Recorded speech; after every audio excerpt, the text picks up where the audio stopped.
Assalamualaikum warahmatullahi wabarakatuh.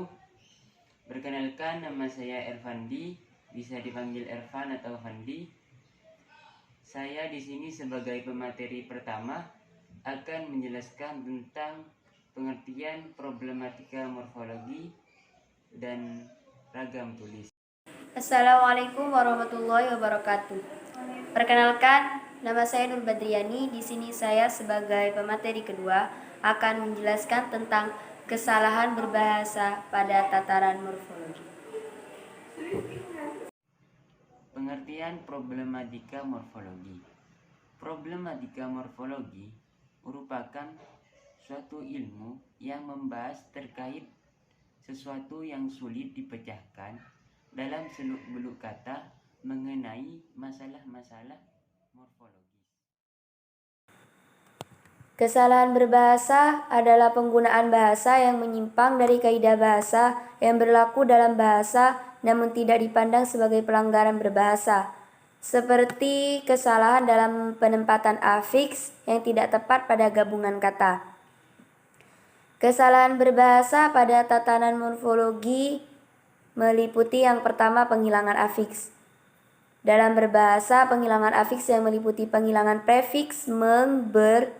Penghilangan meng disebabkan oleh penghematan yang sebenarnya tidak perlu terjadi, yang justru merupakan pemakaian yang salah.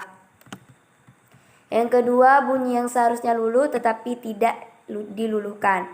Bunyi yang seharusnya luluh tetapi tidak diluluhkan, kata dasar yang berawalan K, P, S, dan T sebenarnya luluh jika mendapat prefiks meng atau peng.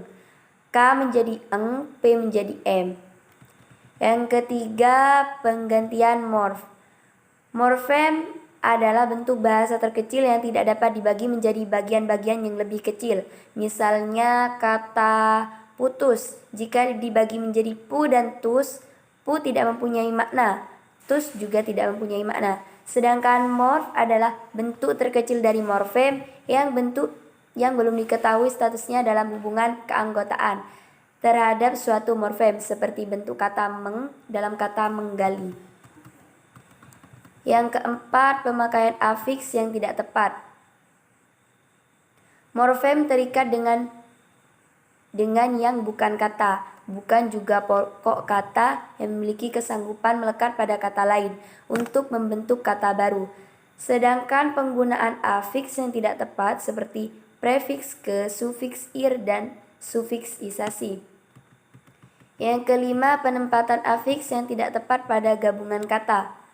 Penempatan afiks yang tidak tepat pada gabungan kata apabila gabungan kata mendapat prefiks dan sufiks sekaligus, maka prefiks tersebut diletakkan di depan sufiks di akhir kata kedua dengan penulisan serangkai. Yang keenam, pengulangan kata majemuk yang tidak tepat. Pada dasarnya, kata majemuk membentuk suatu kesatuan, maka bentuk ulangnya harus secara penuh, yaitu diulang keseluruhannya. Contoh, rumah sakit, sapu tangan. Tetapi seringkali kita jumpai hal yang sebaliknya, yaitu perulangan yang dilakukan bukan atas keseluruhannya, melainkan hanya sebagiannya saja. Contoh, rumah sakit, sapu tangan. Seperti itu kurang lebih.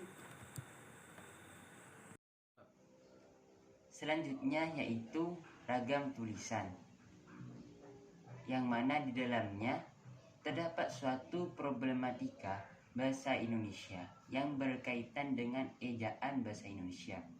Ejaan ini merupakan suatu aturan dalam penulisan huruf untuk menjadi satuan yang lebih besar, seperti halnya huruf A dijadikan satuan yang lebih besar menjadi kata seperti halnya ada, aba, dan lain-lain. Di dalam ragam tulis ini terdapat beberapa problem atau kesalahan yang biasanya meliputi beberapa hal. Di antaranya yaitu penulisan huruf kapital, terus penulisan huruf miring, kata, pemenggal kata, terus lambang bilangan, dan unsur serapan serta tanda baca. Seperti halnya penulisan huruf kapital yang mana pada saat kita menulis ataupun membuat suatu karya, di awal penulisan itu biasanya diawali dengan huruf kapital, bukan diawali dengan huruf yang bukan kapital. Mungkin itu saja yang bisa kita sampaikan, manakala dari awal hingga akhir presentasi pada kesempatan kali ini ada kekurangan dan kesalahan dari kita mohon maaf yang tiada batasnya. Semoga apa yang kita pelajari dari awal hingga akhir bisa dijadikan ilmu yang bermanfaat di dunia dan di akhirat. Tetap semangat puasanya. Semoga kita diberikan kekuatan oleh Subhanahu wa Ta'ala untuk menjalankannya dengan sebaik mungkin. Akhir kata dari kita, Wallahul muwaffiq ila aqwamit thoriq. Wassalamualaikum warahmatullahi wabarakatuh.